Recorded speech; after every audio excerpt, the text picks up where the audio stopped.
Testing, testing, 1 2 1 2.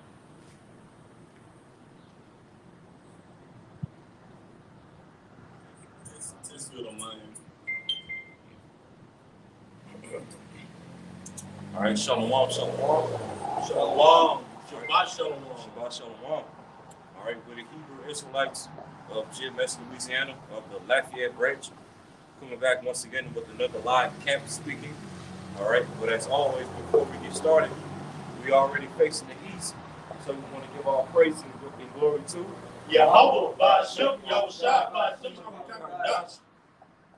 double honors to our apostles, bishops, and elders of Great Millstone who rule well, as well as teach well, and also peace and salutation to the hopeful elect of the nation of Israel, scattered throughout the four corners of the earth. Shalom. Shalom. Mighty shalom. Shabbat shalom. Hey, so we back at it once again on the highways and the byways for another weekend. All right, through the grace and mercy of Yahweh Shemal Shai, preaching the everlasting gospel. All right, in the midst of this beast system, or the latter end of this beast system, shall I say, the fourth beast system, which is what? America, Babylon the Great, as well as aided by the NATO and the EU countries. Okay, because pursuant to Revelation, the 14th chapter, the 144,000, which is also known in the scriptures as the Tabernacle of David, all right, will be preaching a message throughout the four corners of the earth. All right, speaking directly against this fourth beast system, America, NATO, and the EU. Okay, preaching what? Don't worship the beast or its image. Don't take its charagma, or else what? You will be destroyed with fire and brimstone. Okay, when the Lord come back. All right, and to fear Yahweh by Shemal Shah, for the hour of His judgment is getting ready to come. You see, and that's the message that we preach. All right, here in Great Millstone, starting with our apostles and our elders on down to the least of us. Okay, preaching and prophesying against this fourth beast system, which would be the last empire to rule the earth in these latter days for the end to come. Okay, your brother saying I do. You got anything to go before? All right. This is the book of Philippians, chapter 2, verse 15.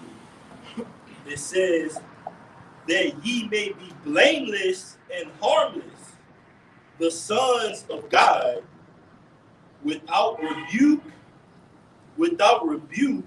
in the midst of a crooked and perverse nation, among whom ye shine as lights in the world. I got some word perverse. Yeah, and that's exactly where we're at. We're in the midst of Babylon the Great, which is a crooked and perverse nation, okay, ruled by the biblical Edomites. And that's what we strive to be. We strive to be blameless and harmless without rebuke, okay, because we're going to need that type of report when Yahweh Shai comes back, all right, because that's what's going to make us liken into virgins when Yahweh Shai comes back. Being without blame, being found with no guile in our mouth, not being defiled with these other philosophies of the heathen nations and the philosophies of Babylon the Great, okay, and holding on to this truth, which makes us like unto lights, shine as lights in the midst of this crooked, this dark, perverse world that we live in. Which the brother's going to bring out that word perverse. This is the word perverse from the online etymology. It says wicked, unnatural, degenerate, contrary, turn away. It says figuratively, turn away from what is right. It says wrong, malicious, spiteful, to corrupt. And all those things perfectly describe America. Okay, unnatural, turned away from righteousness, corrupt, wicked, evil, malicious, you name it. All right, all these things perfectly explain the whole time vibration of America, especially right now in 2024. All right, because as a matter of fact, even when you go, when you look up the word nature in the etymon online.com, it basically goes into a life-giving or life, something that produces life or gives life. Okay, and America, Babylon the Great, as well as the NATO and the EU, the last leg of this fourth beast system promotes nothing but death, destruction, corruption, okay, unrighteousness, which ultimately leads all to what? Death. You know? Yeah, I got one. This is Matthew 5:14. It says, "Ye are the light of the world. A city that is set on a hill cannot be hid. Neither do men light a candle and put it under a bushel, but of the candlestick, and it is given light unto all that are in the house. Let your light so shine before men that they may see your good works and glorify your Father which is in heaven." Right. So hey, and that's Yahweh Shai speaking right there. He's telling like to the disciples, and that message also trickles down to us, the remnant in these latter days as well. All right, especially those of us that preach the gospel. You know, we're the lights of this world. Why? Because we have this truth. Okay, we have this truth, which is likened to light. All right, and as Yahweh Shai said, all right, this light cannot be hid. You know, because if you're in a dark room, or if you're in the midst of a world that's filled with darkness, and any small thing of light shows, okay, it's going to clearly show, you know, and that's what we're locking into. All right, you know, starting with our apostles and elders on down, you know, we go out in the streets and preach the word, okay, and we let our light be shown. All right. If I could just make a quick point, because back in Philippians 2:15, it read that ye may be blameless and harmless, the sons of our power, without rebuke, in the midst of a crooked and perverse nation. Now let's identify that nation, and ultimately the nation as well that spearheads that nation, which is the biblical Edomites, chiefly Amalek, and that nation being America. This is just back you up.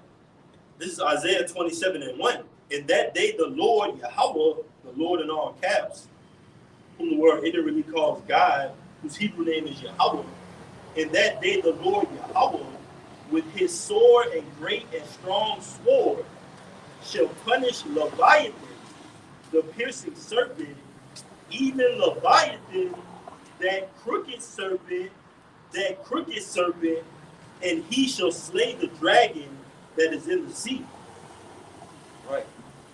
And that's not talking about the actual creature Leviathan himself, but that's talking about Esau, okay, the piercing serpent.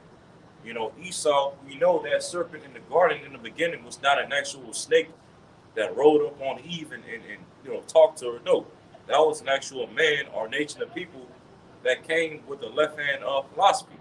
All right, and Esau, Edom, bears the spirit of the serpent to this very day. Okay, crooked, perverse.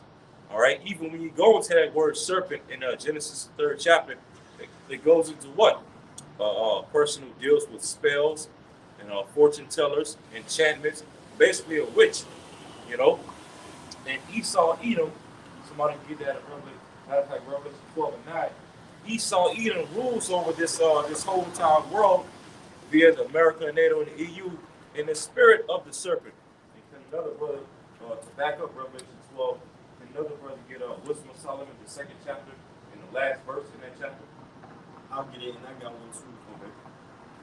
Hey, just backing the brother up, that crooked serpent, all right, Leviathan is likened onto this beast system, all right?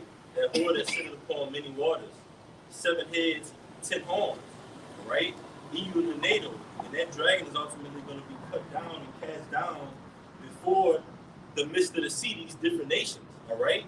And ultimately, America's allies are going to turn against them, man. Even your allies are going to turn against you. Esau, all right? That crooked serpent. So it says, Revelation 15:2, because the elect is going to get the victory over that crooked serpent, that old serpent, all right? It says, Revelation 15:2, and I saw as it were a foot of glass mingled with fire, and them that had gotten the victory over the beast, that dragon, all right? It says, and over his image, this system, that crooked serpent. Because it says, when you go into that word perverse, I'll get it again. The word perverse says, turned away. This is from the online etymology. It says, turned away, contrary, askew. And that's ultimately the stance of America. America is turned away. It's contrary to everything that Yahweh Shem Yahushua promotes, everything that's biblical, everything that's upright. All right? That's why the scripture speaks of it as that crooked and perverse nation. All right? But ultimately, as the city is, so is the people, roughly paraphrasing. So this nation is perverse, and so are its rulers. They're perverse, man. So America is a reflection of its rulers. So it says, back in Revelation 15:2, and I saw as it were a sea of glass mingled with fire, and them that had gotten the victory over the beast, and over his image, and over his charagma, and over the number of his name, stand on the sea of glass, having the harps of God. Just back you up. Oh, that's the 144,000, man. Just to back your brother up. But we're ultimately going to get the victory over this system that we're about to go into. All right? Over this extension of the Roman Empire, which is America. All right? We're going to get the victory over the system in its entirety. Not just over its military. We're going to get the victory over the mindset, the toxic mindset that's promoted here. We're going to get the victory over the oppression. We're going to defeat slavery, defeat death. It's much more than just, okay, well, the Lord just took down Esau's military. All right? The Navy, the Army, the other branches. All right? The Lord is going to take down this system, the fashion of this world, and he's going to implement a new system, but it starts with us right now in our physical bodies. All right? Through faith. But that's it, brother. Amen. You know, brothers, like in Revelation 12. Yes, I'm in Revelation. I go to 12. And we're at? We're about. Old serpent called the devil. All right, this is the book of Revelation, chapter 12, verse 9. And the great dragon was cast out, that old serpent called the devil. Right, and you know, of course, we know the great dragon, that red dragon, as it speaks of at the beginning of that chapter, is the revival of this ancient Roman system. Okay, America, NATO, and EU, ran by who? The biblical Edomites. You know, the dragon being the revival of ancient Rome, and then we know red is associated with Esau, Edom. The name Edom literally means red. You know. But, you can read that again, officer. This is the book of Revelation, chapter 12, verse 9. And the great dragon was cast out. Cast out, and how is he being cast out? Through this word going out, casting down all of his strongholds, casting down his pseudoscience, casting down his false religions and his false education, his false so-called history. Okay, this devil is being cast out and cast down through the word going out. Okay, you got it right. That's right. It says Revelation 12 and 9, and the great dragon was cast out, that old serpent called the devil and Satan, which deceiveth the whole world. And I got a precept too. It says he was cast out into the earth, and his angels were cast out with him. So that, as I said, that old serpent. So this Esau Edom, okay, he was the spirit that's in Esau Edom today was the same that same serpent that was back there in the garden. And Esau rules his beast system and over the earth as a whole, okay, through the spirit of the serpent, which is what promoting his so-called fruit, which is what his left hand philosophies, his left hand ways, rebellion against Yahweh Shema Shai, okay, and then through his technology, okay, through the way that Esau promoting his technology with these they have what these call the Apple Pro Vision goggles, those goggles that you see people walking around the streets with, where they can see interactive things and through them to be able to control and navigate through their everyday lives and navigate their households or whatever. That's right. These are all miracles on the left hand side, all to do what? To give people the false illusion that they can be a god, many gods. Can I say this? Like going into what the brother was saying about the goggles, is ultimately when Esau wants to implant the charagma into you, right? He wants to implant that into your brain.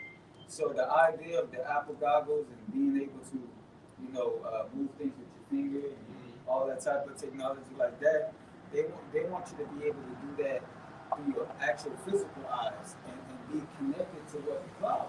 All right, connected to the system, man.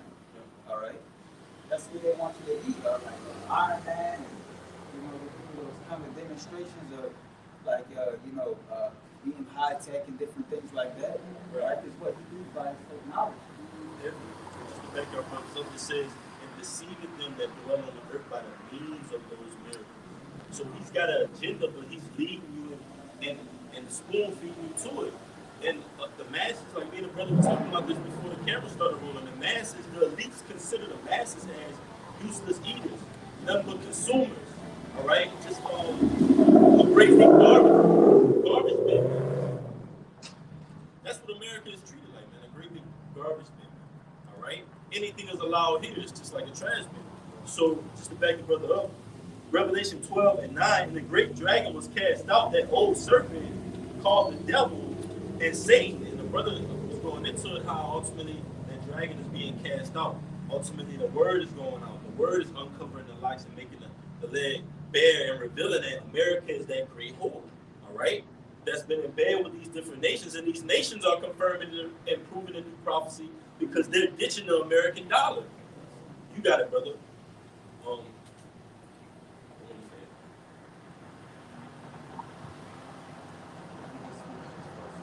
I'll get it. This is the book of Jeremiah.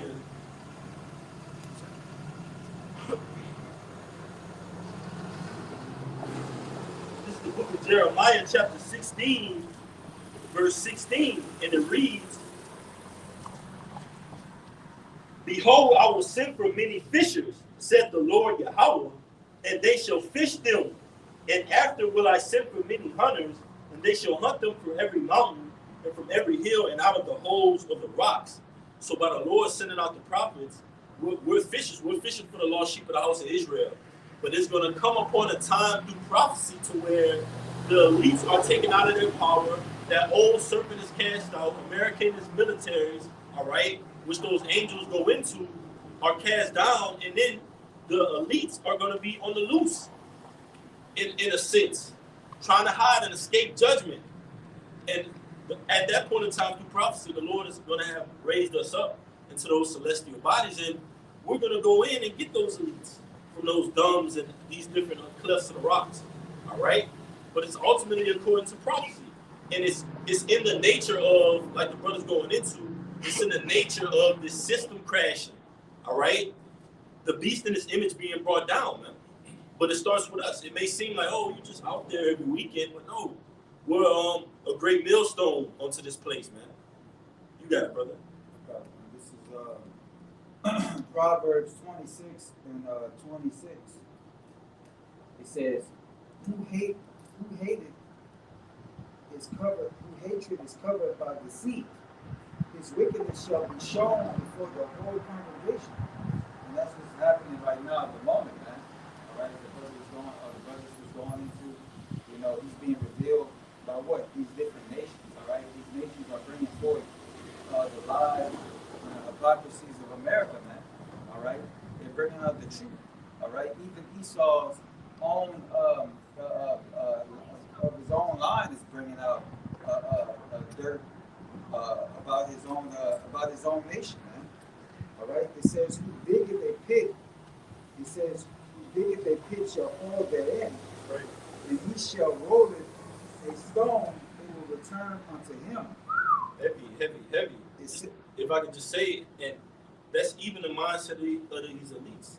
They're digging that pit. They're going in these underground bunkers. All right? They're saying, oh, the Lord can't see us down here.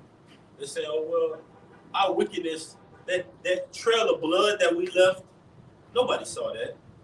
But the power of Abraham, Isaac, and Jacob, he saw that. Not only did the Lord see that, the world is seeing it through our lenses. The Lord has woke us up to that mindset to know that, okay, well, even though he's done this on the planet Earth, he's not going to go unpunished.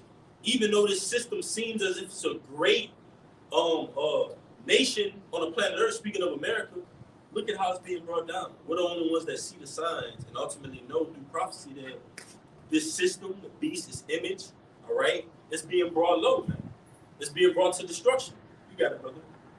It continues to say, a lying tongue hateth those that are afflicted by it, and a flattering mouth worketh ruin. And that's the man.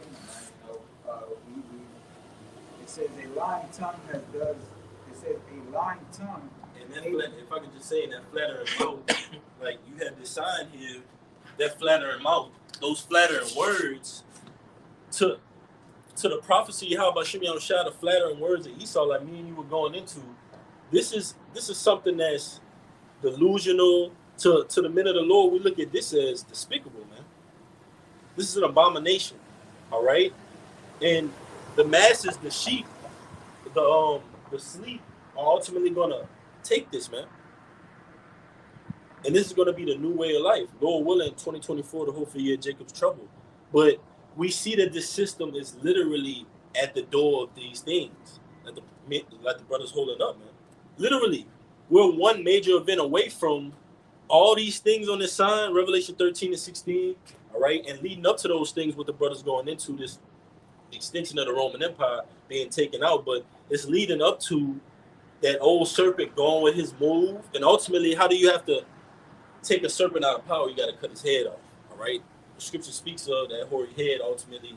Esau Edom, man. He's being taken out of power, but it's coming with this, via this word, via this two-edged sword, man. That's what we're using. We're not using anything that you can actually physically touch. Wow. And this, and just recently, a brother had posted today that China is basically mixing their social credit system with currency now, man.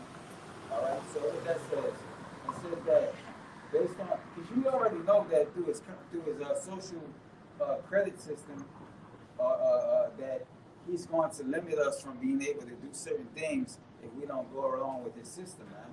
So if it's going to be a part of his currency, then that means that they may even, hit you with certain bonds if you speak on something. They may hit you with, time in jail. All different type of things, man. All right, because we know that the scriptures say that he's going to try to cast some of us into prison. All right, so he's going to do that. Because of what? We speaking this truth, man. All right? That's right.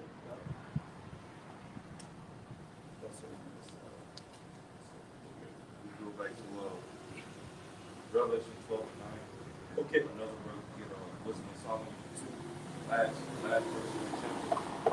Okay, this is back in Revelation 12 and 9. And the great dragon was cast out, that old serpent called the devil and Satan, which deceiveth the whole world. Now I got to put it too. It says he was cast out into the earth, and his angels were cast out with him. And that's going to start with America and its militaries and these other nations and their militaries. They're going to be cast out into the earth. All right, they're going to be cast down into slavery. All right, it tells you in Deuteronomy these curses shall take hold of your enemies, and they will start with Esau Edom. All right, now instead of us being subject unto our enemies are going to be subject unto us. It's going to start with Yahushua. But before Yahushua physically turns up, guess what he's telling us right now?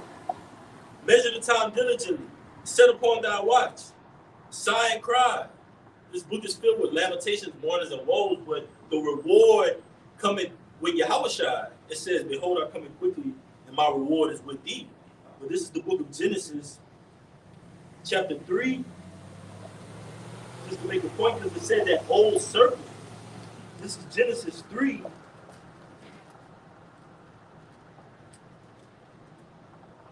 And 1. Now the serpent was more subtle.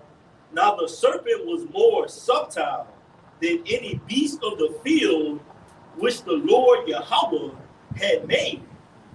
And he said unto the woman, yea, hath God said, ye shall not eat of every tree of the garden? And just to back the brother's point up, that's going into the spirit that was in Esau Edom. All right? His nature, his ways, likening it onto a serpent. Okay? It tells you in Ezekiel, God was in the garden. He was decked out. He had his philosophy game on point, man. All right? And Eve went for it, and ultimately Adam fell for it, man.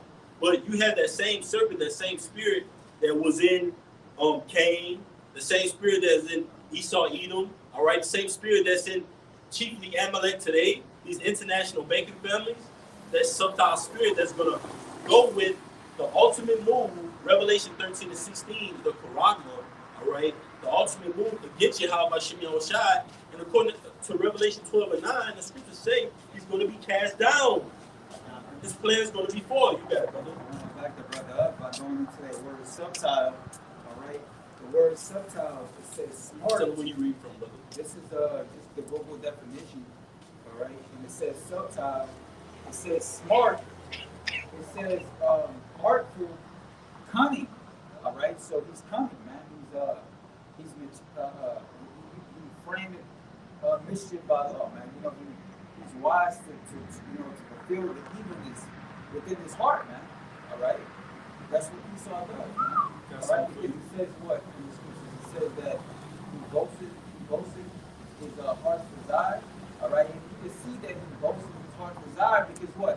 He's letting everybody, basically do his will, man. By what? Living as thou will, man. All right? Because that's his nature. You know, that's it.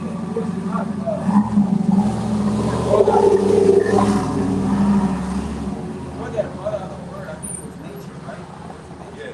Yeah, because when you go into nature, it goes into basically the trait. Like you'll find that trait within that species, like a cheetah or a bear. Can a leopard change his spots? Yeah, kind of. So those that are accustomed to do evil are doing accustomed to what they were born to do. The wicked is estranged from the womb. Yep. So he's playing that role out on the planet Earth today, just like we're playing a role of good. This that word subtile from Genesis 3:1. Strong's H 6175. Arum. It says Second entry. subtile. It says crafty, sly, sensible. Now think of it in a way of somebody telling you something that's sensibly evil. Hey man, this is gonna be good for you. The charagma is the new thing on earth. You take it, you'll have access to buy, to sell. Don't worry about cash anymore. He's coming in that quote unquote sensible mindset, but it's crafty, it's subtle on the left hand side. Why? Because he's being led by the left-handed angel of the Lord, which is Satan, man. All right, a left-hand son of God. So it says shrewd, prudent, cunning, crafty, prudent. It says cunning, prudent, usually in a bad sense, and careful means prudent, basically. So he's careful on the left-hand side. All right, the scriptures tell you in the book of Ezekiel, thou art wiser than Daniel. There's no, you got it, brother. This is That's Esau Edom. Who is Esau Edom? You got it, bro. This is Ezekiel 28:3. Behold, thou art wiser than Daniel. There is no secret that they can hide from thee. That's right. So there's no secret counsel against the Lord, man. You can't hide what you're doing, all right, in the eyes of the Lord, man. The scriptures say that the eyes of the Lord are 10 times brighter than the sun, man.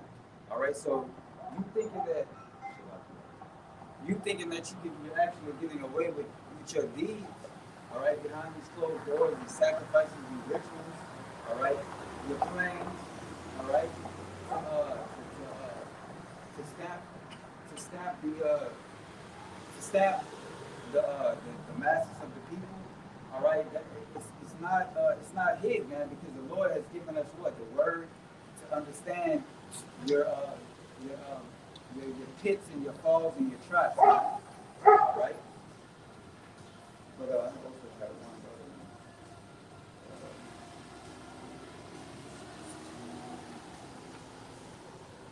This is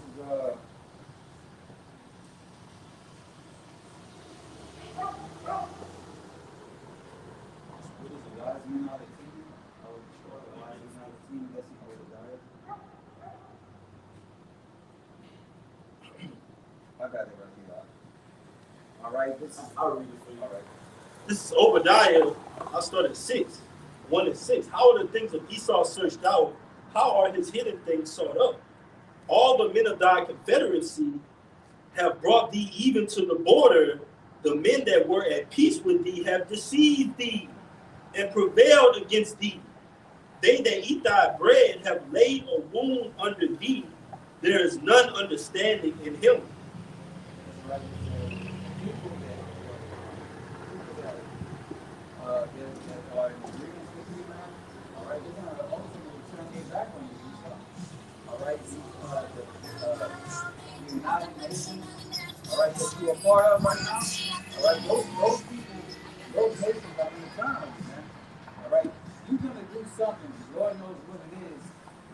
do something that's basically going to make these nations turn against you, man. All right? And we're waiting to see what that exactly is, man. We know that these prophecies in the Bible are true because we see these other nations rising up against America. All right? We see Russia. All right? We see all these other countries, man. All right? Saying how you don't deal fairly, man. All right? So your reward is what? Destruction, man. All right? As the Bible says. Yeah, you made a beautiful point earlier where it says, he that diggeth a pit shall fall therein.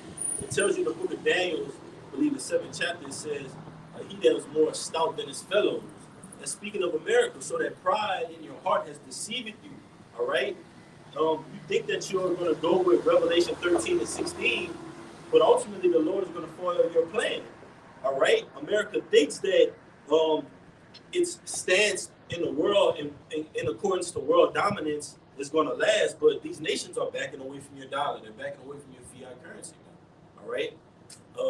It tells you that Babylon had made it, the nations drunk, therefore the nations are mad. So we know ultimately what you're going to do to be taken out of power, man. All right? You got it, brother.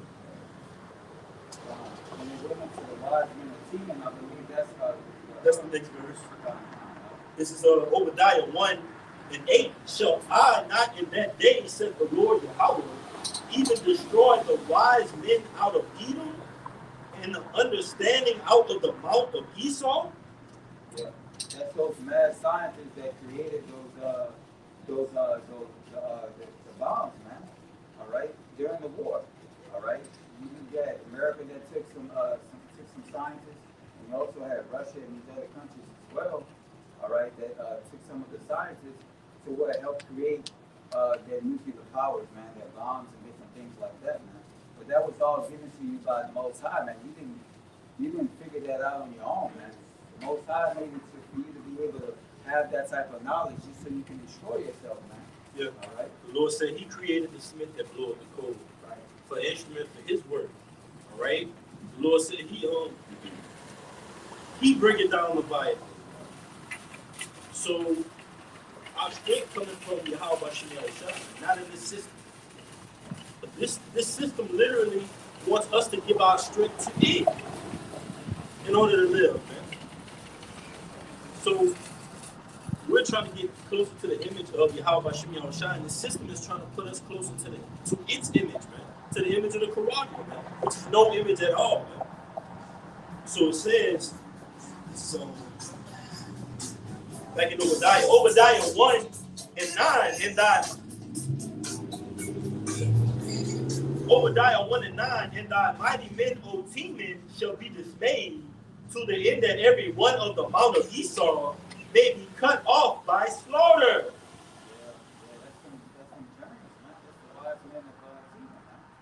The Lord's gonna cut off, Esau ultimately permanently, man. All right, after those 1,000 years, all right. He said he is gonna cut him off. Yeah. He's gonna basically, as of right now, he didn't allow them to destroy themselves with their own creation. All right, given by God. He enslaved and then he destroyed them. All right, come off the face of the earth. All right, eradicate, get rid of them, man. All right. So that's the future of Esau Edom, man. All right, so that what peace and tranquility can come upon the earth again, man. Because it's devil evil. As the brother said earlier, he said what? He said that so is the king, so is the city of the people, man. All right, so we see how these people are, man. All right, we see the mindset of these people and what they agree upon. They agree with this system, which is wicked, man. All right. Speaking of, this is backing you up real quick. Isaiah 14 and 22. For I will rise up against them, said the Lord of hosts, and cut off from Babylon the name and the remnant and the son and the nephew, said the Lord Yahweh. Yeah, so yeah. So the sons and nephews basically represents the males. Okay, the Lord which basically represents the seed. Because hey, even when you go into our laws and the scriptures, when the Lord whenever our forefathers went out to make war against a heathen nation, we would basically eradicate all the males of that nation for the purpose of what? Cutting off that seed, you know. And not only that, but by cutting off a seed line, that would also cut off whatever that seed inherits as well. Whatever lands they have, whatever wealth they have, you know. And so when the Lord says He's going to cut off the son, the nephew, all these things, basically symbolic of what? There's going to come a point in time where the Lord's going to cut off all the seed of Esau, Edom. Okay, as well as whatever wealth they have, whatever lands they have, all that's going to be cut off from the Edomites. One of y'all brothers get Wisdom of Solomon 2. I got the last verse. Bring it up for you.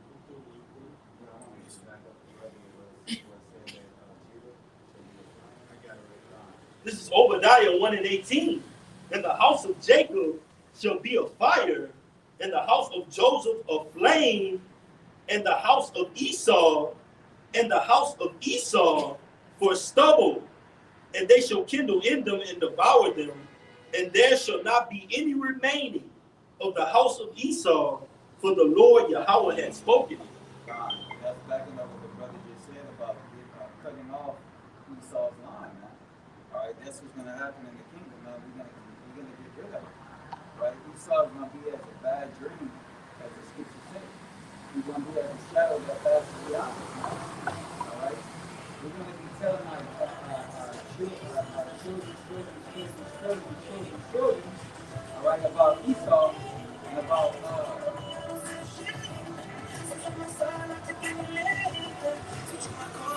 going to be telling our children about Esau, Edom, and also this is going to be a memorial of wickedness, all right, which is Babylon, America, all right. It's going to be what, a desert, all right. Yeah. It's going to be a desert. Shall the Arabians sit here, all right, doleful creatures, man. Yeah. That's going to be the result of displacement. Revelation the 15th chapter, beholding that place in the sea of glass, all right. This place is going to be a lake of fire, man. Right where we stand right now, man. Because why? The blood cried out, the innocent blood cried out. It's likened on to Abel. It's likened on to the elect, all right. We're sighing and we're crying out, saying that the system is going to be taken out. The brother went into it beautifully earlier about Revelation 14 chapter, those lyrics. Fear Yahweh Shemi Hashai, Babylon is going to be taken out of power. Don't take the Quran, right? So this is just to back up your point, because after that 1,000-year period, all right, we're still going to rule in the kingdom. We're not going to be taken out of rulership after that 1,000-year period. That's just a restoration and a cleansing period, all right? And after the end of that 1,000-year period, Esau, Edom is going to be cut off, all right? This is Daniel 7, just back you brothers up.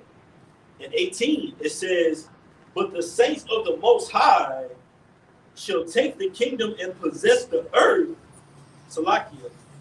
But the saints of the Most High shall take the kingdom and possess the kingdom forever, even forever and ever. The saints shall take the kingdom, okay? Because Esau, Edom, he's not going to give us the kingdom, okay? This man is not going to go down, all right, without a fight. So through Yahweh Shai, okay, we're going to have to take it from this man. We're going to have to take this man rulership from him, as well as take over the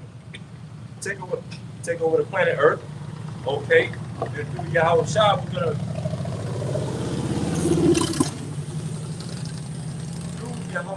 we're going to accomplish that valiantly, like it says in Numbers the 24th chapter. Israel shall deal valiantly, roughly paraphrasing it, you know. So hey, the kingdom is ultimately set, all right, for Jacob, starting with the elect through Yahweh Shai. You know, we just gotta continue doing our part on this side, making our calling and election sure, offering up the right sacrifice, staying prayed up, all right, staying connected with Yahweh Shema Shah, so that we can be first fruits to be joint heirs with the glory that Yahweh Shah is going to receive. All right. This is Wisdom of Solomon, chapter 2, verses 24. It says, nevertheless, through envy of the devil came death into the world, and they that do hold of his side you find it. Right. Through envy of the devil. All right. And that's alluding to the serpent in the garden. You know, it was through his ways and his philosophies and Adam and Eve, obeying his ways that led to our nation being subject to death. All right. And the fact that Esau Edom rules over the earth through the vibration and the philosophies of the serpent, what do we see all throughout the earth? Death in different forms. Okay, death via the food, death via the this damn water that we drinking. We drinking out of plastic bottles with all types of chemicals in it. Okay, we see death in the form of Esau destroying the family structure. Okay, because that was one of the serpent's main tactics to bring forth death into the earth. All right, because essentially by him going to Eve and deceiving Eve, that did what? It basically broke up their family structure. It broke up their marriage. To set up Eve over Adam. Go ahead. 2 Corinthians 11 and 2 through 3. For I am jealous over you with godly jealousy. For I have espoused you to one husband, that I may present you as a chaste virgin to Yahushua Mashiach. And that's what our apostles and the others of Great Millstone have been doing for the least of us. Okay, building us up as chaste virgins to Yahweh Shemal Shah, and espousing us to make ourselves ready for the marriage of the Lamb, the new covenant. Okay. One wife is ministry, is right. It's true. The elders and apostles down to the least of us, this is like a marriage, man. We're married to the Lord. All right, to whom the word really calls God and Jesus Christ, man. The Lord said present ourselves as virgins via our mindsets. All right?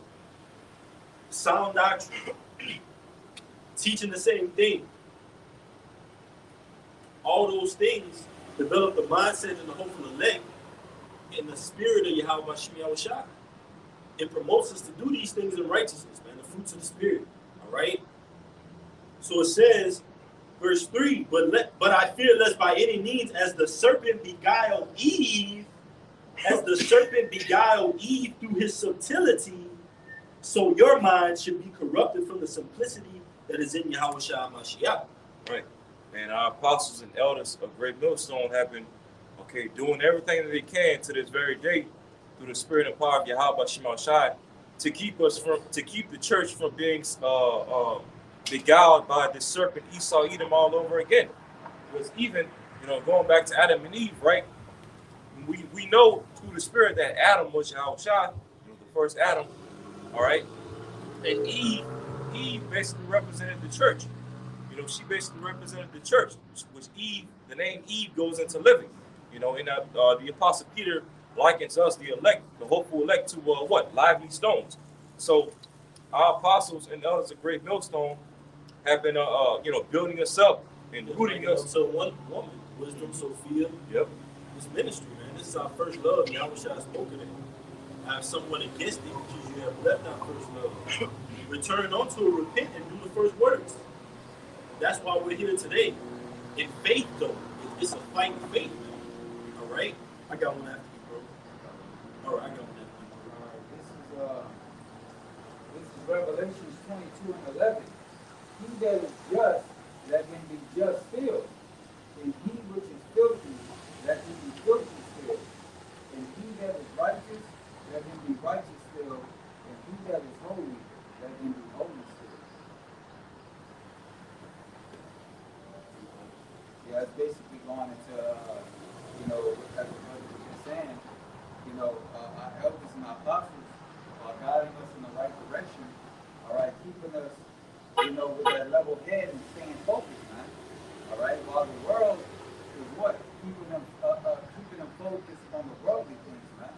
So the scripture is saying, let the just be just and let the wicked be wicked, man. All right? All right? Thank you, real quick. This is 2 Corinthians chapter 1, verse 12.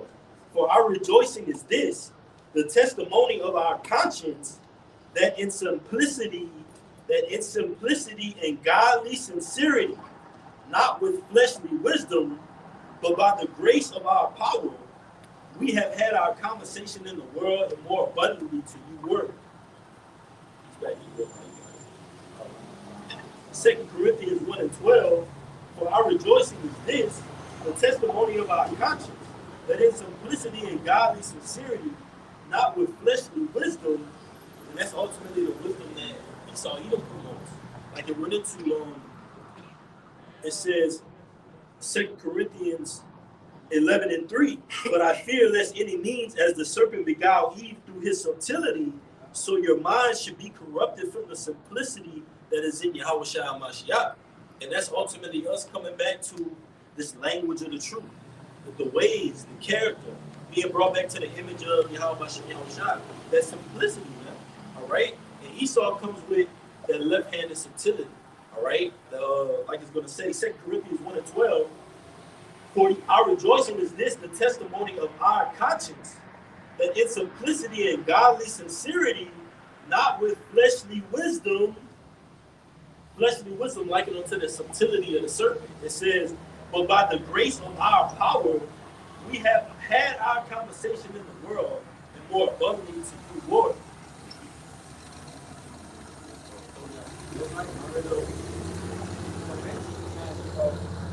We're not a part of this world. And you say that scripture tells us that what the Lord has chosen us out of this world. All right? Because what? We're not of this world. All right? So what, we move differently than your the average person that you see here. Now because why? We have this knowledge, we have this wisdom and understanding now. All right? From Yahweh Hashem Yahushua. All right? Brooks, give me Proverbs 8 and 35. This is the book of Proverbs, chapter 8, verse 35. For whoso findeth me, can I start at 3? No, that's fine. Proverbs 8 and 33. Hear instruction and be wise, and refuse it not. Does the scripture say how long the simple one should love simplicity? So it says, Proverbs 8 and 33, hear instruction and be wise and refuse it not. Blessed is the man that heareth me, watching daily at my gates, waiting at the post of my doors. Can you read that verse one more time? Proverbs chapter 8, verse 34.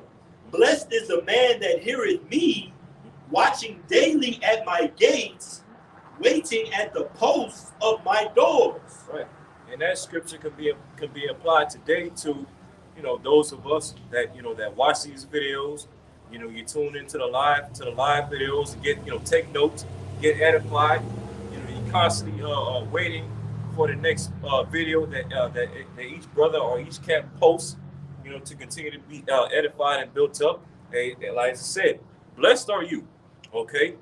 And that applies to us as well, because we were all, before we were on the front lines teaching this word, we were all just, tuning in, watching videos, taking notes, okay, getting built up, all right, which we still do that to this very day. But guess what? We've seen how the Lord has blessed us through that type of diligence. As God is on the front lines, teaching His word and feeding you, those of you that's watching this live stream right now, Go ahead. It says, Proverbs 8 and 35, for whoso findeth me findeth life. And who is the me that is speaking of in that chapter? When you read Proverbs 8, talking about wisdom, instruction, knowledge of Yahweh Shema Shai. So whoso findeth the wisdom and the understanding of Yahweh Shema Shai, as it said, findeth life. Go ahead.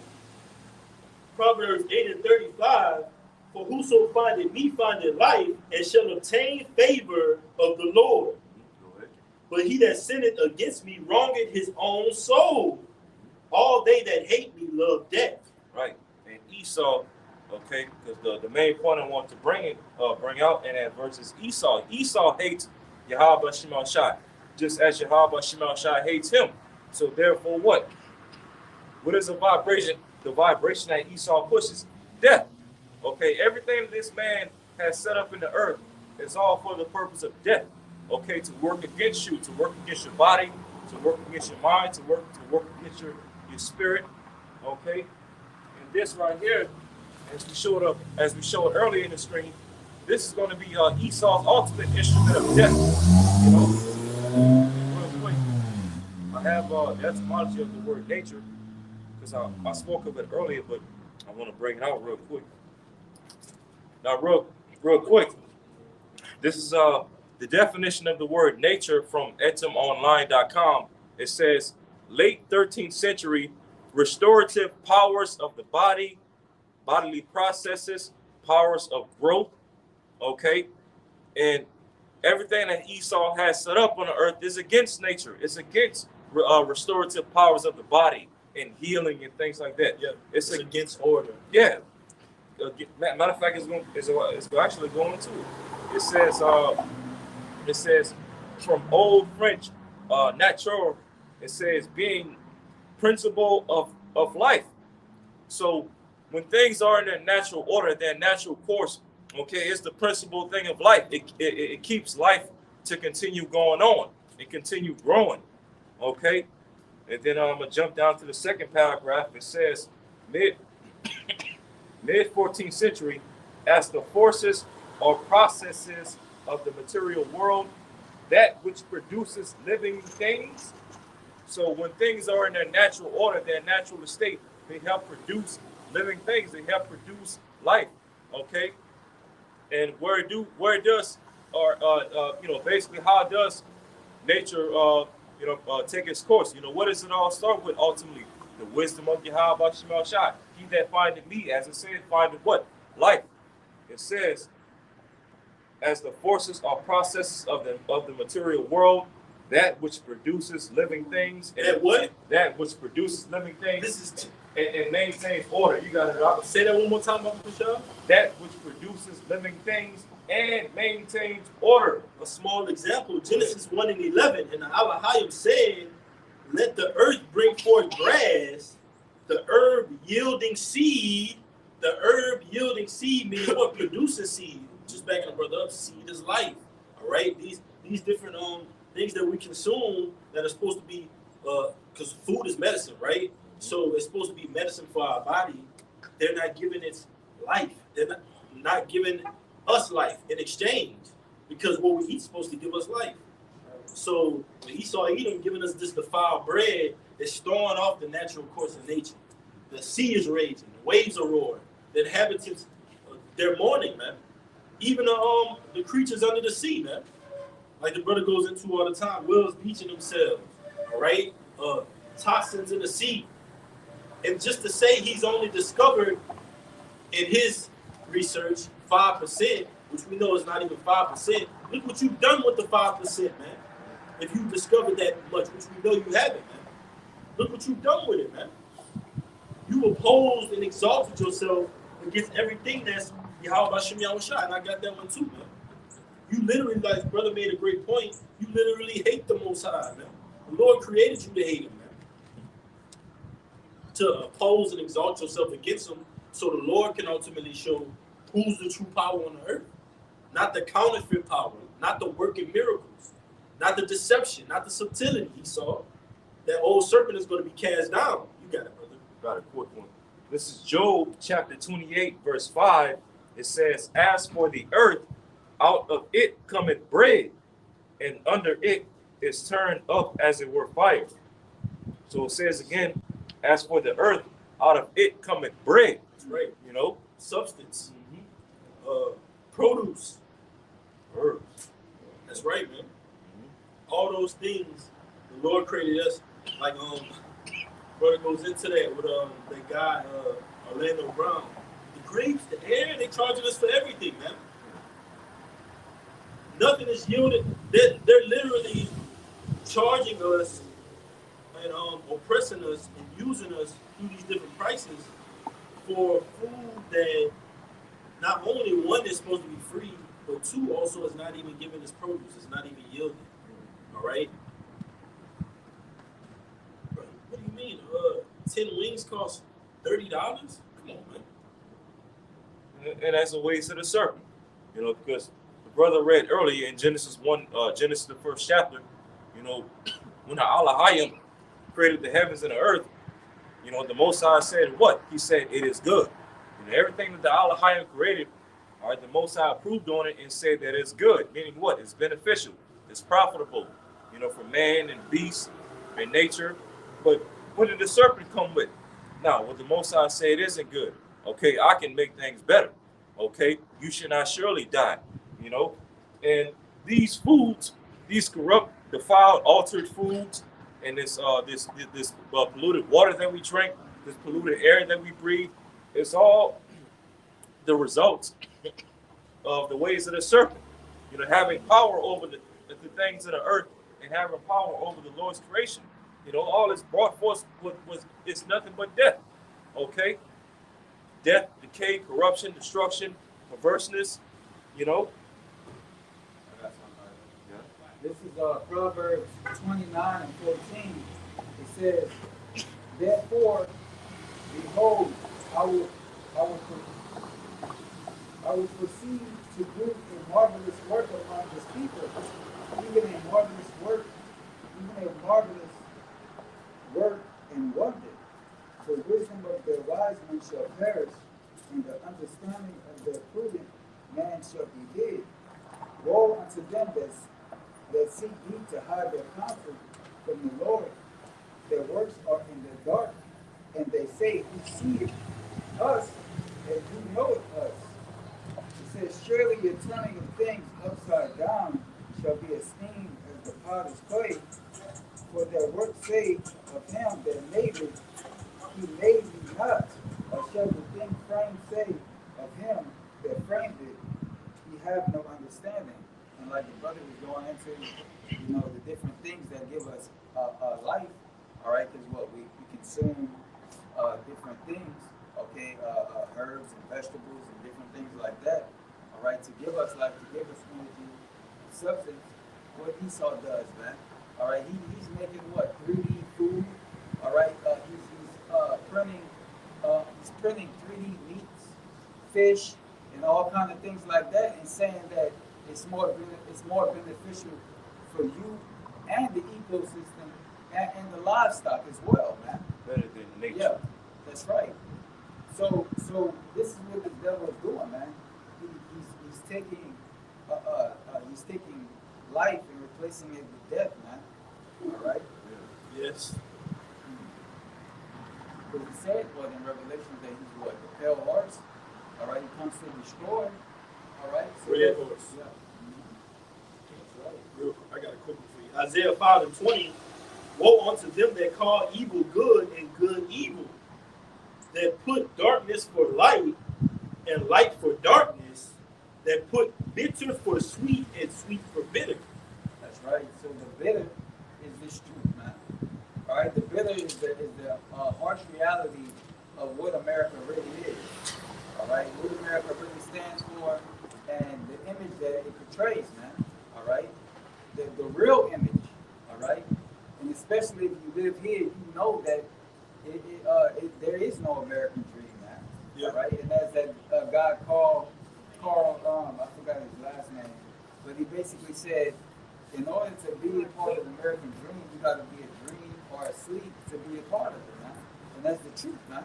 All right, you literally got to be asleep. You got to be in the system, zoned in. You really got to be locked in. All right. The American dream is just that. You have to be asleep to believe it. Right. And just to back you up, like you mentioned, that bitter is the truth, and you can liken that sweet unto those lies. The scriptures say that our enemy speaking sweetly, all right? And he imagined how he could throw you into that pit. But it says, woe unto them that call evil good and good evil. And if you replace that word sweet here and just put lies, and bitter here and put truth, it'll sound like that put darkness for light and light for darkness. That put truth for lies and lies for truth. Or bitter for sweet and sweet for bitter. And that's Esau, the father of lies. Right? On the planet Earth, he has a massive deception going. Like the brother quoted earlier, this is completely the matrix. People are popping in, floating around in society, all throughout this downtown area, man, having complete and no idea of what's about to happen here. At any moment, it could all change. That they could never go back to that office desk, never go back to building those scaffolds, never go back to that emergency room. All right? Speaking to you medical professionals, life can change it as we know it for the prophets, man. The scriptures say, he that endured it to the end shall be saved, man. So we got to fight on a daily to get to the next day, man. The sun go down, another one goes, man. We made it. That's how these days have been going, man. All right? to resist what's coming next, man. All right? To be made ultimately into the image of Yahushua, not to be made into the image of this system, man. All right? Which is the promotion that's spearheaded by these international banking families. This is nothing, man. And we know that they have a short time, as you say. So, with that guy, David Rothschild, who just died. So what, man? They like Jacob. Yo, he got it. Jacob Rothschild. They like we gotta speed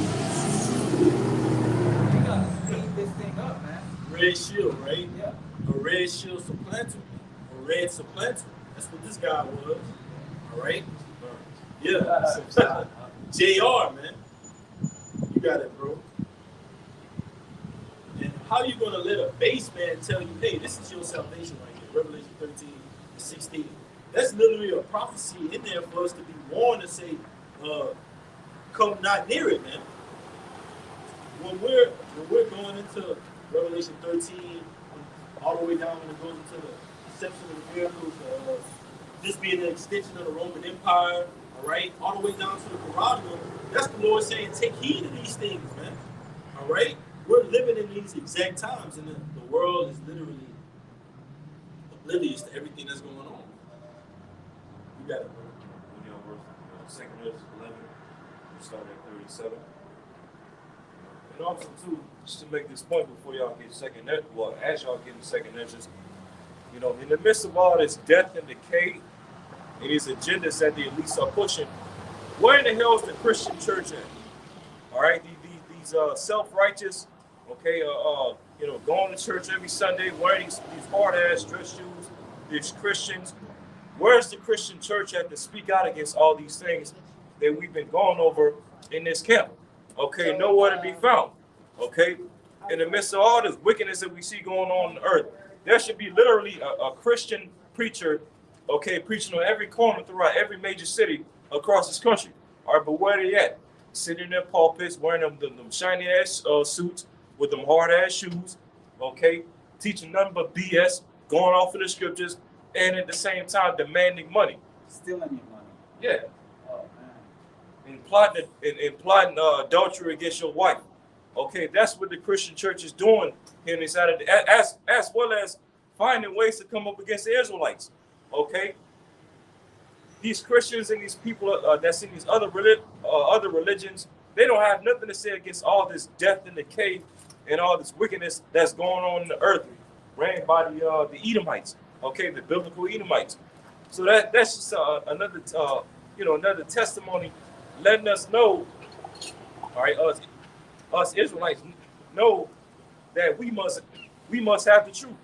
Okay, we must have the truth because we're the only ones, starting with our apostles and elders on down to least of us, that's fervently every week and every day speaking out against all this wickedness is going on in the earth, and calling out who's the one who's at the forefront and behind the scenes of all this wickedness, and that's Esau Edom through this beast system.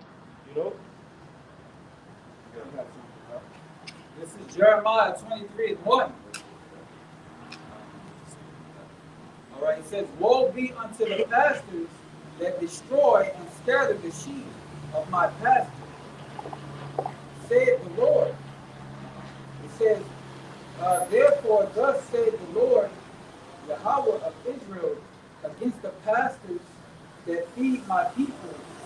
Ye have scattered my flock, and have driven them away, and have not visited them. Behold, I will visit upon you the evil of your doings, saith the Lord. And that's why over the past 10 or so years, you've been seeing a lot of our people leaving out of these Christian churches because these pastors in these churches are scattering our people, as it just said. They're not gathering our people, especially they're not waking our people to the fact that they're Israelites, and they're not speaking out against all the evil that's going on in the earth. They're dead silent and basically running our people away from the Bible. And that's why you've been seeing over the past few years a lot of our people openly getting into witchcraft, especially our women, practicing all forms of left hand magic and tarot cards and all type of other stuff, because hey, when you go into it, like when you go on YouTube or whatever, and you watch videos of like atheists giving out their testimony of why they became atheists and stuff like that. A lot of them were Christians before they became atheists.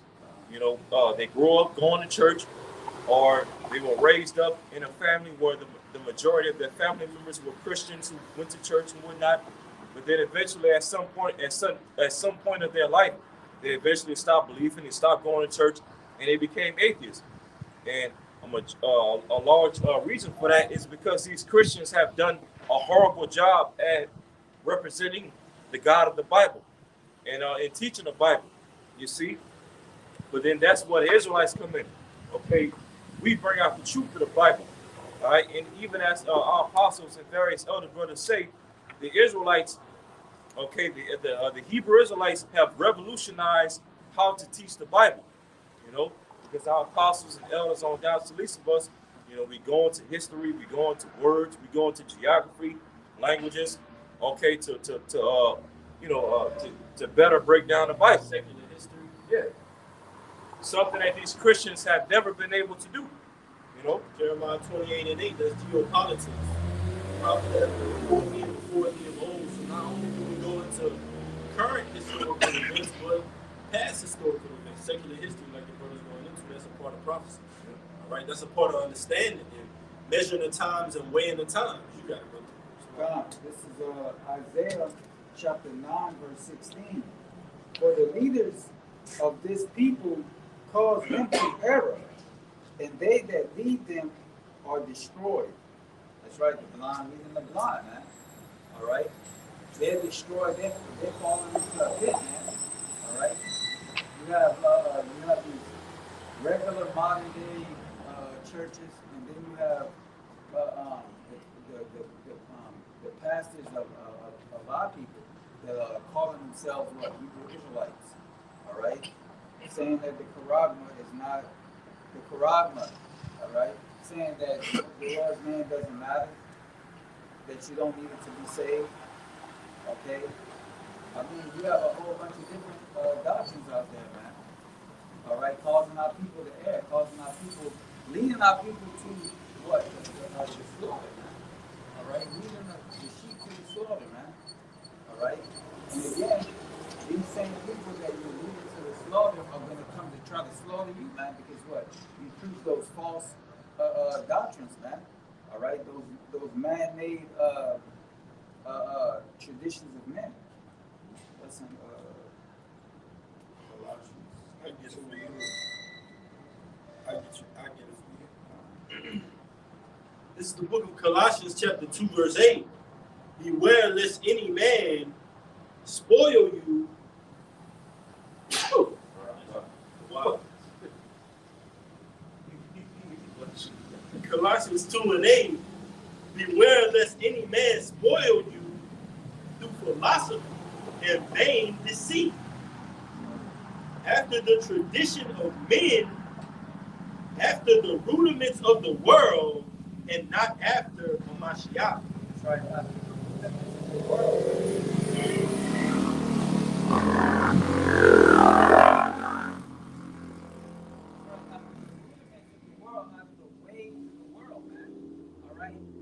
Taking the scriptures and what? Molding it to the emotions of people, man. Making them comfortable, making them okay, saying everybody come as you are, all right, accepting all right. That's not the Bible, that's not the scriptures. All right, everybody can be saved. The Most High is coming to deliver everybody. All right, He's coming to rapture the chosen. All right, you have all kinds of different traditions of men. All right, sayings of men. All right, but what? We out here debunking those things, man. All right, through the Spirit of God, Yahweh Shemel Shai. All right. Real quick, 2 Peter 1:16, backing you up. For we have not followed cunningly devised fables, when we made known unto you the power and coming of our Lord Yahweh Shai Mashiach, but were eyewitnesses of his majesty. That's right, man. So he wasn't persuaded by what? The words of these different pastors, the words of these different men. When he heard the word, he was locked in. He said, oh man, this is the truth. sure. There's no doubt. Revelation the 5th chapter. Yeah, that separation, basically making that separation, all right? Between who's the elect and who isn't, man. Lord willing, to the end, that's who we may be, man. All right?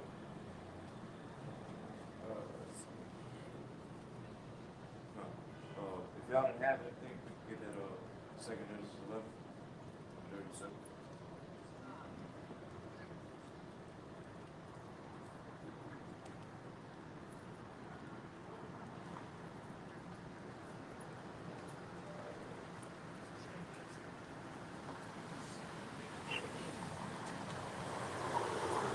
Second Corinthians 11 and 37. And it says, and I behold, and lo, as it were a roaring lion chased out of the woods, and I saw that he set out a man's voice unto the eagle, and said, Right. And the eagle, when you read this chapter, it goes into the ancient Roman Empire. And then eventually it goes into the revival of the ancient Roman Empire, which is what? America, NATO, and the EU. Okay? And this lion that is speaking of in verse 37 right here, that's basically symbolic of Yahweh Shai, the lion of the tribe of Judah, as it says in Revelation 5th chapter. Okay? So this lion, Yahweh Shai, sent out a man's voice unto the eagle, said, okay, Got a quick one. That's Obadiah 1:1. The vision of Obadiah, thus said the Lord Yahweh concerning Edom. We have heard a rumor from the Lord, and an ambassador is sent among the heathen. Arise ye and let us rise up against her in battle. Behold, I have made thee small among the heathen, thou art greatly despised. And the Lord has made the Edomites small and despised here in these latter days. Okay? Because what? Esau's being made bare. America is being made bare. The whole history of how America was built and how the NATO and the EU was built and how the so-called royal family came into power and all these things. The Federal Reserve. Yep.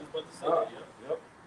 All these things are coming out on the forefront, via social media, TikTok, Instagram, Twitter, or X, shall I say, and all these things.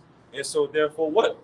All this truth is basically making Esau small, insignificant, and despised in these latter days. You got it up. All right. It says, Obadiah 1:3, the pride of thine heart had deceived thee, thou that dwellest in the clefts of the rock, whose habitation is high, that said in his heart, who shall bring me down to the ground? Okay.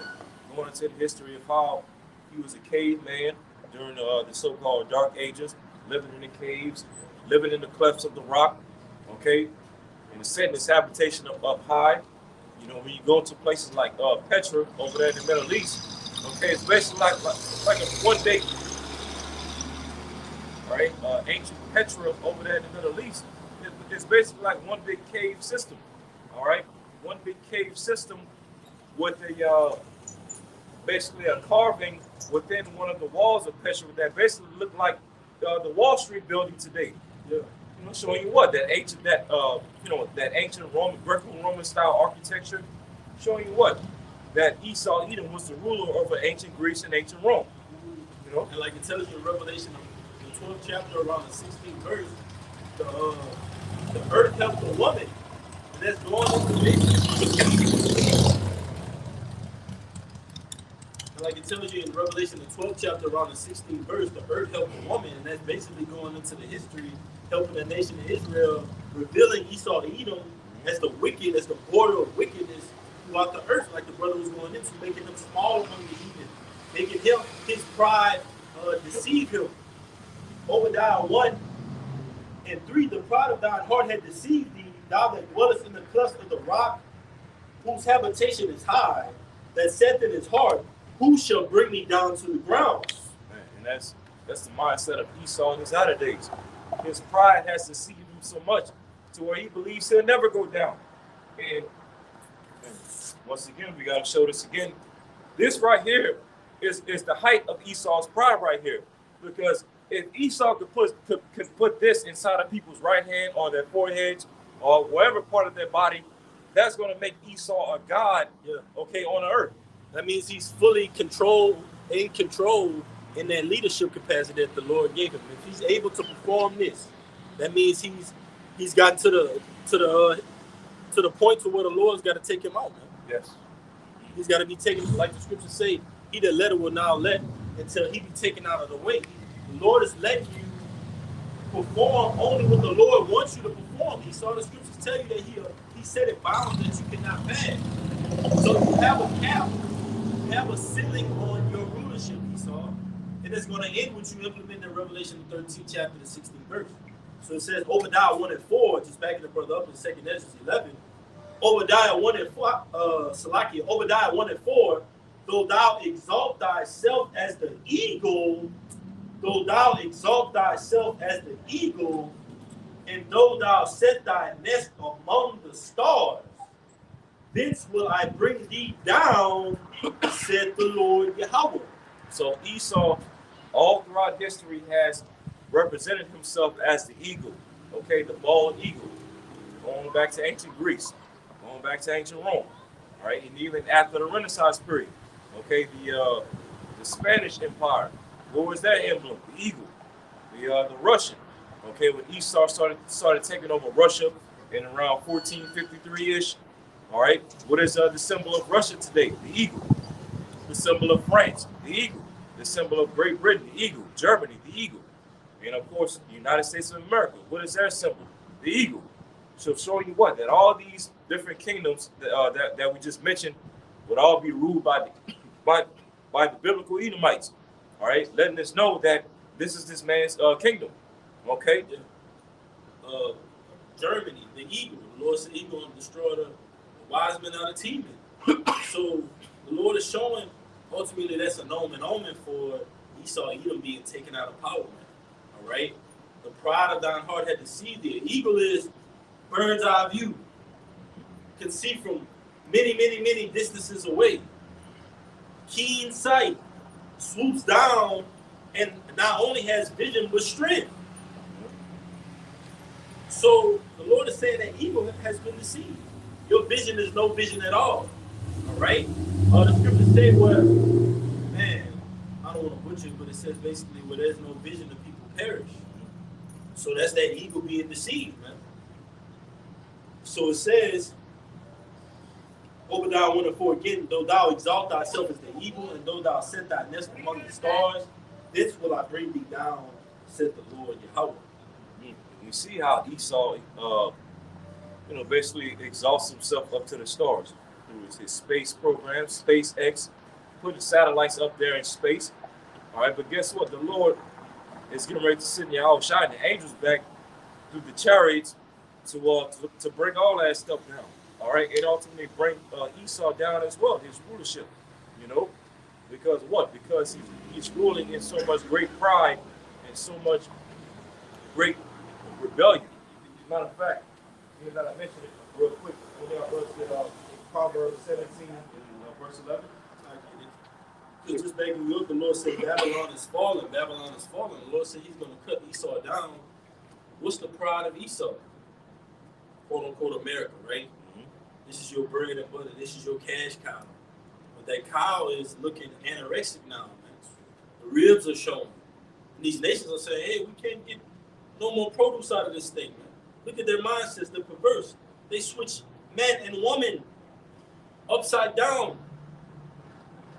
Here in America, it's total confusion, man. These other nations are looking at this place and seeing it for that horror really is. Oh, man, look what it's doing to our nation of people. That Americanized mindset, and they hate it, man. They hate that westernized mindset, man. These other nations. Yeah, that's why a lot of these rappers, musicians, they can't go on the other side and do tours, man. All right, because why? Especially these women, man.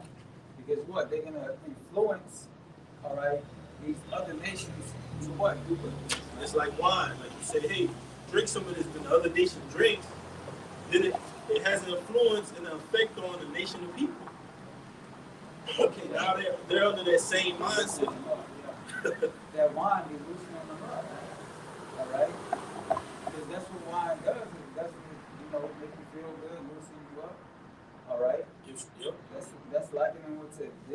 swine of America does to these other nations, make them totally forget their morals, man, their moral code. All right. Strong point. What's it on? One of y'all brothers get up Proverbs 17:11 real quick. I get it for you. All right. This is the book of Proverbs, chapter 17, verse 11. And it reads,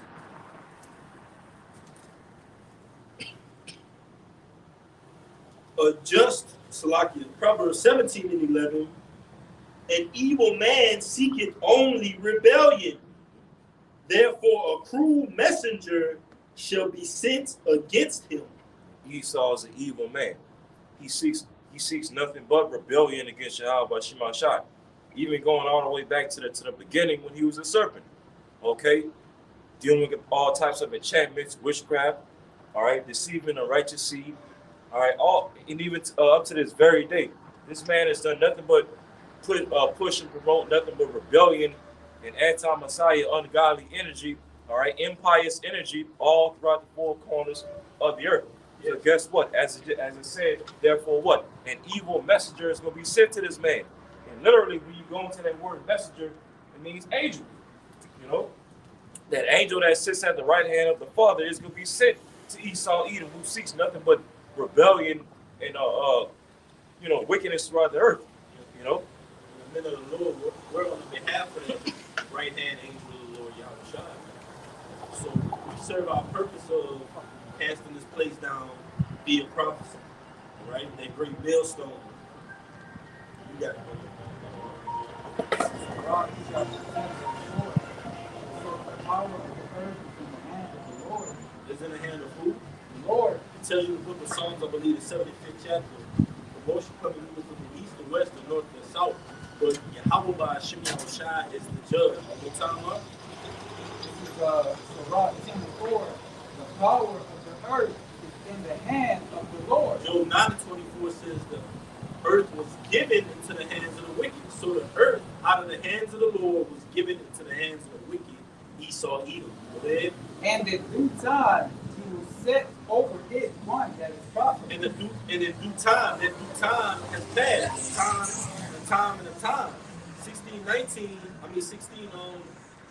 around 1969, all right, Abba Bibbins, okay, the spirit of power, Yahweh Hashem Shai, apostles on down to the least of us, all right, the spirit put life into those dry bones. What was life given unto those dry bones to say and confirm? The brother brought it out earlier, Revelation the 14th chapter, fear Yahweh Hashem Shai, don't take the charagma, America is going to be destroyed. Babylon has fallen. Esau, Edom is cut off. All right? The son and the nephew, the precepts we'll be going into, man. Surely the oppressor has ceased. You got it, brother. But the brother illustrated it in 2nd Ezra 11th chapter with that lion being Yahweh Shai. That's likened unto the word. The prophets are out, and we're synonymously pulling the society down, pulling down that image, pulling down that statue. You got it, brother. We go back to 2nd Ezra.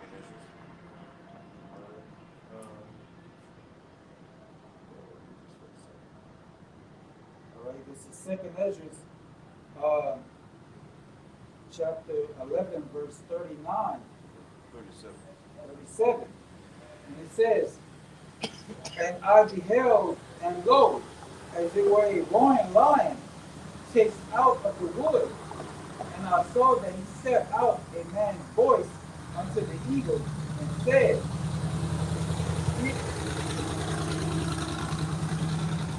hear thou, I will talk with thee, and the highest shall say unto thee, art not thou it that resisteth of the four beasts?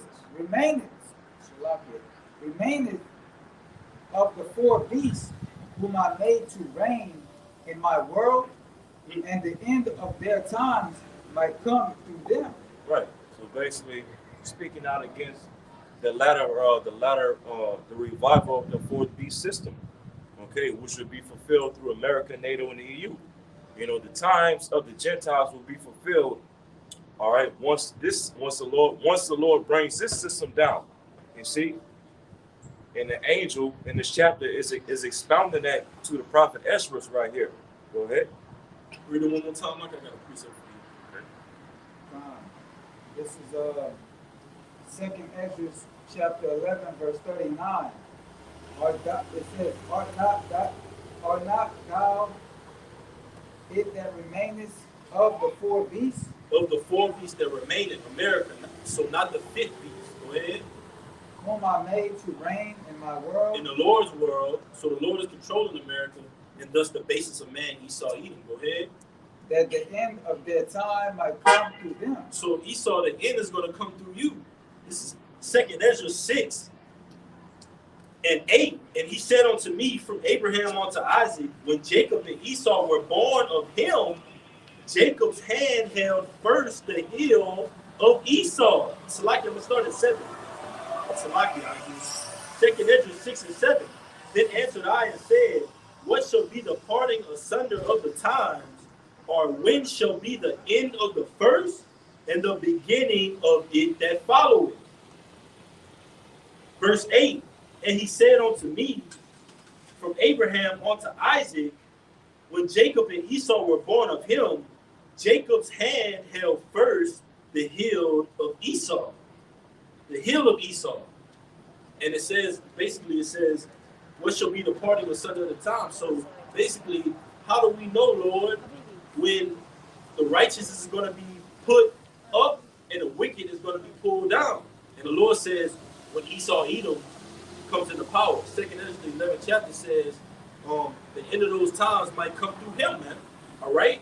So when the wicked bear rule, the people ultimately mourn, which we see the earth is mourning under the rulership thereof. All right? So when, like the brother alluded to earlier, when the Lord puts us back into power, guess what? That's going to shift the course of nature from out of course to in course. Shift things from upside down to right side up, man. Isaiah 9:6, the government shall be upon his shoulders, that Lion of Judah. All right? Yahushua, it says 2nd Ezra 6 and 8, and he said unto me, from Abraham unto Isaac, when Jacob and Esau were born of him, Jacob's hand held first the heel of Esau, ultimately symbolizing that prophecy would take this rulership out of power. All right? Prophecy would take Esau, Edom, and the wicked out of power and put these heathen nations, starting with Esau, in fetters of iron. All right? To execute the judgment that is written. This right that the Lord gives to all of his saints. We want to partake in that, man, in righteousness. All right? That's why we're prophesying the downfall of this wicked and perverse nation. The word perverse goes in the contrary, to turn the other way. All right? 2nd Ezra 6 and 9, for Esau is the end of the world, and Jacob is the beginning of it that followeth. Just backing that up. So Esau would be the main biblical nation to be ruling at the end of this current world, this current aeon, this age. And as we also see in prophecy, the revival of the fourth beast system, the ancient Roman system, will be in power over the earth here in these latter days as well. So through the Spirit, if you can link 2 and 2 together, Esau will be the one ruling over the revival of the ancient Greco-Roman system, at the end of this earth age. You see? That's right. Because when it goes into Obadiah 1 and 1, it addresses the chapter to Edom. It addresses it, and the Lord puts you at the very first verse, man. Who he's talking about, man. And you've been identified as the least, the international banking families. And the Lord got y'all catching L's now, man. Y'all getting judged. They dropping like flies. You see what I'm saying? So you're not going to escape the penalty, though. You're going to come back into those shackles. 1,000 years is a day to the Lord, but it's a period of time where restoration and a cleansing is to be had. So you're going to come back in the loins of your forefathers, Esau. And guess what? You're going to come back into slavery. You're going to be cast down into the earth. Into that field, boy. In the sweat of your face, you're going to eat the bread. The curses are going to be upon our enemies now, man. And a righteous rulership is to be had. Go ahead, brother. This is Second Esdras, chapter 11, verse 40. And the fourth came and overcame all the beasts that were past. Overcame all the beasts that were past, the ancient Babylonians, the Persians and the Medes, the Greeks. Go ahead. And had power over the world with great. And the ancient Roman Empire. You got it, bro. It said, and had power over the world with great fearfulness, and over the whole compass of the earth with much wickedness oppression. Over the whole compass of the earth with much wicked oppression. Now, in times past, did any kingdom or empire have power over the whole compass of the earth? Okay, before the Renaissance? All right, the answer is no. Okay, pretty much the largest kingdom to rule over the earth before the Renaissance was basically the Persians and the Medes. You know, it speaks about in the scriptures how the Persians and the Medes had over 120 provinces. Okay, from Egypt all the way to modern day India.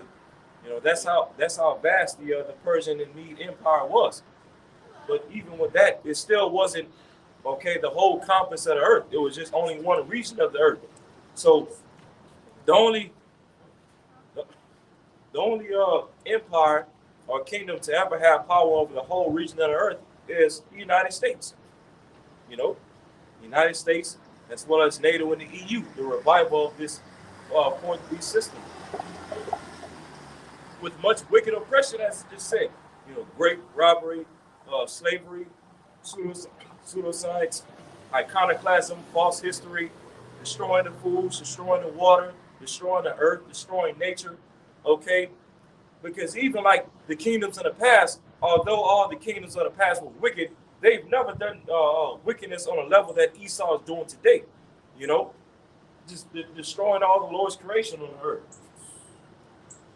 Okay, it says again, and over the whole compass of the earth with much wicked oppression. And I want to back that up.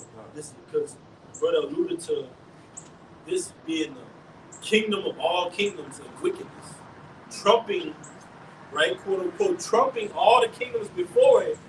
All right, especially when Edom came into power, starting with the Greeks. All right, fulfilling ultimately all the way up until this point, being that old serpent, fulfilling that NWO agenda, leading up into Revelation 13 and 16. They've always had this agenda in mind, all right? Back from the Greek Empire, Antiochus. He causes the entire world to be under one order, roughly paraphrasing. This is Isaiah 13 and 19. In Babylon, the glory of kingdoms, backing the brother up, this is the glory of kingdoms. America is the glory of kingdoms. No other kingdom on the planet Earth surpasses this kingdom in wickedness.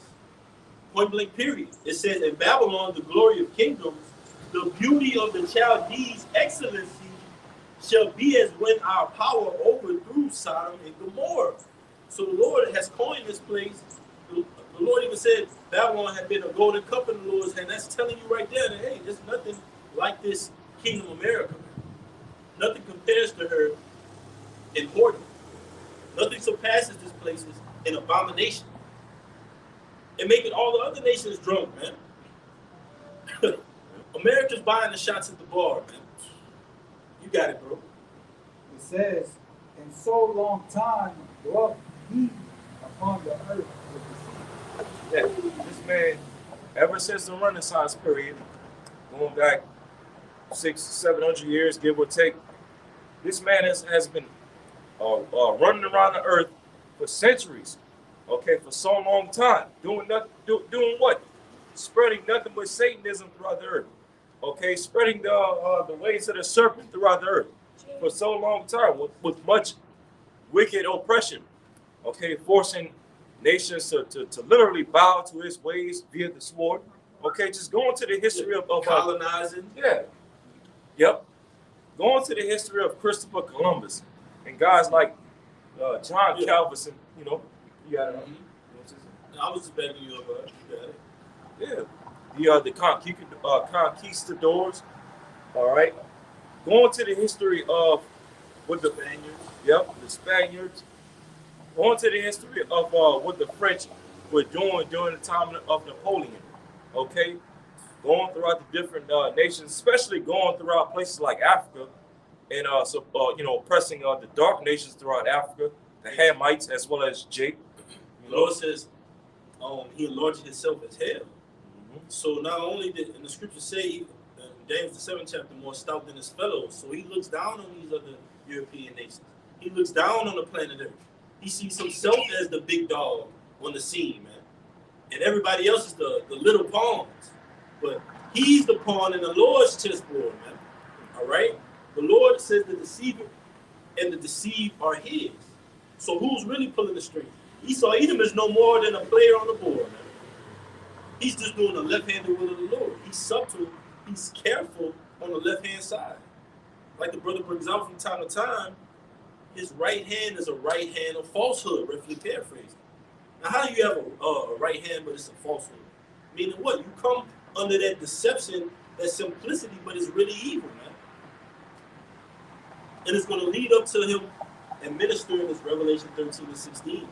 And that's ultimately going to be a manifestation of prophecies that the end shall be brought through him. Literally. He's trying to usher in his order, and he's going to be taken out of the way with that same order that he's ushering in.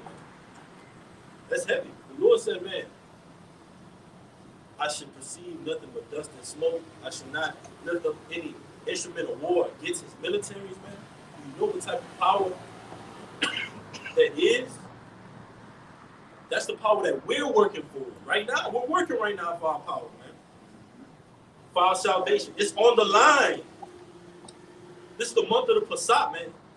That crown of life is on the line, man. You got it, bro. You read earlier in Revelation 15 where it speaks about the elect getting the victory over the beast and its images and its charagma. And ultimately, this whole entire earth needs victory over this damn beast. Okay? Yes. Thanks. This is 2nd Ezra chapter 11 and 41. For the earth has thou not judged the truth. Yeah, this man hasn't judged the earth according to the ways of Yahweh Shema Shai. All right? He's ruling over the earth against the laws of Yahweh Shema Shai. He's destroying the family structure. He's turning men into women, turning women into men. Okay, mixing and mingling with the seeds of the fruits and the vegetables. Okay, mixing and mingling the animals. Creating different species of animals. His court system is all unjust and corrupt. Everything that this man has set up in these latter days is against the truth of Yahweh Shema Shai. Yes. Everything that he promotes, everything that he signs off on is wicked, pure, deep, utter confusion. And that's all we're seeing, because the more days pass by, the more confusion we're seeing, the more weird, odd, contrary behavior we're seeing. Perverse behavior is getting more and more up to the ceiling. And the scriptures say her sins have reached onto the heavens, and the Lord have remembered her sins. So everything that's going on in America, the Lord is calculating it with the holy angels. Whether you believe it or not, that's okay. Whether we believe it or not, it's okay. Prophecy is still going to be fulfilled. That's why I said the crown of life is on the line, man. We're literally fighting for our salvation on and off the camera. The Passat is coming up. In that Passover mindset, we shall proceed. You got it, brother. All right, back in 2nd Ezra 11 and 42, it says, for thou hast afflicted the meek, thou hast hurt the peaceable, thou hast loved liars, and destroyed the dwellings of them that brought forth fruit, and have cast down the walls of such as did thee no harm. Right. And a great example of how Esau has done the things that the brother just listed is what he did to the northern tribes, especially Gad, the so-called North American Indians. Gad, Esau came to the shores of what we know today as North America. Gad showed them how to live on the land, how to make beef jerky. Gad even showed Esau natural medicine. Yeah, natural medicine, herbs. Because, as a matter of fact, since you brought that up, because when you go into the history, like when these Edomites, when they came from Great Britain onto what we know today as the Americas, the so-called New World, as they called it back, back during that time. A lot of them Edomites were dying on the journey as they were crossing the Atlantic. They were dying from what they call maritime sicknesses. You know, and the doctors and the physicians that Esau had on those ships, they weren't able to figure out, how they were catching them or how to cure them. But then eventually, when they got over here, Gad was the one who was healing them up. Like the brother said, using the natural herbs, okay, and the things that were on the the surface of what we know today as America. Gad was showing them how to get into the herbs and the fruits and the vegetables that were native to this side of the world and healing them up. Yes. I Man. got one right here. Okay, I got one after This is Psalm 55 and 21. It says, the words of his mouth were smoother than butter, but war was in his heart. The words were softer than oil, yet they draw swords. So, they came to Gad, in a so-called peaceable way with his smooth words. Okay? But what? War was in his heart. And what? He drew the sword, man. Smallpox. All right? Killing off a lot of the buffaloes so that they would starve out a lot of the Indians. All right? The treaties that he made with Gad and then broke them, over 500 plus. Okay? So, this devil, man, he's not only done it to our people, but he's done that to the world, man. All right? Everybody, man. Everybody that he's dealt with, man. Everybody that he's, did a transaction with, man. All right? The Aborigines of Australia. That's another example to back you up. Yeah. And the East Indians, during the 1800s, during the days of Gandhi and stuff like that. Elam was over there, making deals with the British, trading particular things with them. And what were the British doing in return? Okay, during the 1800s, oppressing them, okay, dismantling their governments, doing all types of wickedness to them. Can I make a quick point? Because 2 Ezra 11 and 42 says, for thou hast afflicted the meek, thou hast hurt the peaceable, thou hast loved liars and destroyed the dwellings of them that brought forth fruit, and hast cast down the walls of such as did thee no harm. And Esau, Edom ultimately did that in turn to the nations. But now the shoe, look how the Lord is putting the shoe on the other foot in Obadiah. This is Obadiah 1 and 7. It says, all the men of thy confederacy have brought thee even to the border. The men that were at peace with thee have deceived thee and prevail against thee. They that eat thy bread have laid a wound under thee. There is none understanding in him. And it said that Esau, he was hurting the peaceable.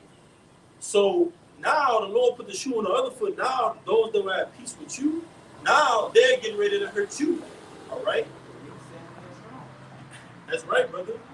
So we see through prophecy, the Lord can turn the king's heart to where the way it goes. And the Lord can turn the scene where the way it goes. Of making someone in rulership 1 minute and then the next minute they're a slave. That power is given to the Lord, man. And that's just the shift that we're seeing right now. This extension of the Roman Empire is being cast down and the righteous are being put back into the judges' seats. You got it, bro. This is James chapter 5, verse, I'm going to start at 1. It says, go to now, ye rich man, weep and howl for your miseries that shall come upon you. It says, your riches are corrupt, and your garments are moth-eaten. Your gold and your silver is cankered, and the rust of them shall be a witness against you, and shall eat your flesh as it were fire. It says, ye have heaped treasures together for the last days. It says, behold, the hire of the laborers which have reaped down your fields, which is of you kept back by fraud, crieth, and the cries of them which have reaped are entered into the ears of the Lord, Sabaoth. All right, so your gold and your canker the gold and your silver is cankered because what? You got blood money, man. All right, you got your money by blood. by death or destruction, man. All right, and that's the reason why you're gonna be taken by the same sword. He said, "He that liveth by the sword shall die by the sword." Man. All That's right, right, brother. so by the same token you're giving, you're gonna get received, man. That's All right. right. And it's cankered, it's rusted, like the scriptures say. So as a rusted so is his wickedness, and all the parasitic behavior you spread throughout the earth, Esau, you're gonna drink of that cup now. All right, it's gonna be turned onto you, and these nations are ultimately gonna turn their nuclear power and shoot their arrows over here, even your allies. So the Lord got something for you, man. All right, you too, You too, Ate Brutus. Is that how you say it? You too, Brutus. All right, that experience is about to happen for you, Esau. All right, you got it, bro. I got one. This is Revelation 18:6. Reward her even as she rewarded you, and double unto her according to the works, and the cup which she hath filled to her double. That's right. Right. Hey, so the Lord in Revelation 18, as we all know, is speaking about the judgment against Babylon the Great, which is America. So the Lord, because of the wickedness of this place, the Lord is going to reward double to Babylon the Great. Okay, double in judgment. All right. Because hey, our forefather Jeremiah, he referred to this place as Marathiam, which means what? Double rebellion. So, Right. so guess what? This place is going to receive double judgment. You know, judgment by the nuclear missiles and judgment by the chariots of Yahushua and the angels. Okay, that's two different types of fire right there. That's a double judgment. Yes, yes. We can go back to 2 Corinthians 11, 43. This is 2 Ezra 11:43. It says, "Wherefore is my wonderful building come Wait, up?" we had- 2 Ezra 11:43. It says, "Wherefore is my wrongful, therefore is died. therefore is thy wrongful building come up unto the highest, and thy pride unto the mighty." But your sins have reached up unto the heavens. You know? So all these wrongful dealings, all right, injuries and unjust gain that Esau has done, okay, throughout since the Renaissance up until now, it's all has come up to Yahweh Shemashah in these latter days. You know, and that's why the Lord is making that inquisition. You know, because you gotta think about it. Let's say you have a building, right, that's multiple stories high. If you have a bunch of ruckus that's going on towards the lower floors of the building, then ultimately the head of that building or whatever that sits at the top floor, he's going to hear all that ruckus and he's going to wonder what the hell's going on down there. Let me see what's going on down there. Well, that's what the Lord is doing. Okay, the Lord is hearing all this ruckus being done on the earth via the angels, as well as his elect sign and crying and reporting these things back to the Lord. So now the Lord is making inquisition to see all the ruckus that's going on in the earth, and see who's behind it. Okay, and that's Esau eating through this beast system. His sins have reached up unto the heavens. I got that. Revelation. Did the brother read that? Revelation 18:5. I think you read verse 6. Okay. Revelation 18:5. For her sins have reached onto heaven. Verse 4. I started 3. For all nations have drunk of the wine of her fornication, the wine of the wrath of her fornication, and the kings of the earth have committed fornications with her, and the merchants of the earth are waxed rich through the abundance of her delicacies. And I heard another voice from heaven, saying, Come out of her, my people, that ye be not partakers of her sins, and that ye receive not of her plagues. For her sins have reached unto heaven, and God hath remembered her iniquities. Yep. So all the sins of Esau, Edom, especially through America, has reached up into the heavens. You know, like they have this expression in the world, you know, had it up to here. Well, the Most High literally has had it up to here in the heavens with the wickedness of you Edomites, you devils. Okay? Destroying these people, destroying the earth, destroying the nations, putting all this poison all over the earth, destroying the foods, okay, destroying the water, destroying the family structure. All right, all these things. The Lord said that He's had it up to here with all your wickedness, had it up to the heavens. You see, which is why, as a reason, the very next verse after that, the Lord's going to reward you double, bring double destruction upon you. Yes,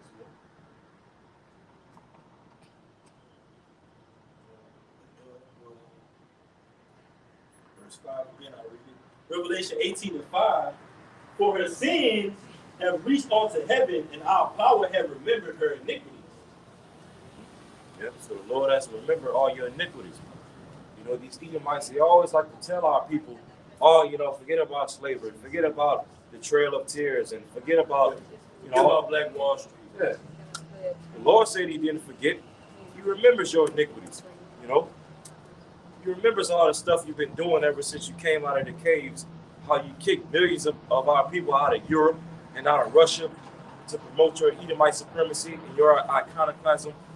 He remembers all the things that you've done to the so-called natives of North, Central, and South America via Christopher Columbus. He remembers all the things that you've done to Judah, Benjamin, and Levi, the so-called Negroid tribe. And so now, now the Lord is getting ready to judge you for all these things. You know? All right, this is second Ezra, chapter 11, verse 44. It says, the highest also have looked upon the proud times, and behold, they are ended, and his abominations are fulfilled.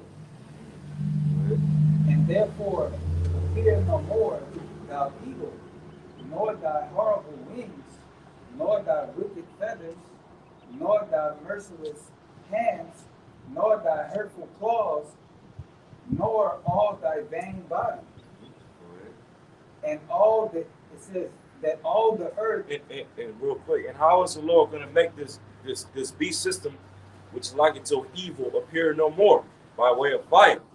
You know, nuclear fire, as well as the fire from the chariots of Yahushua and the angels. You see? Go ahead.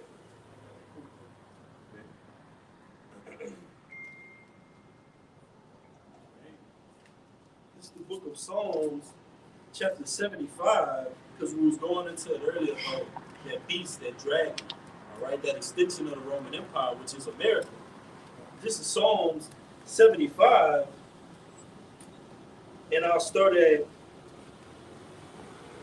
verse 8. For in the hand of the Lord there is a cup, and the wine is red. The scriptures say Babylon had been a golden cup in the Lord's hand. It says it is full of mixture, and that mixture is talking about the indignation of the Lord.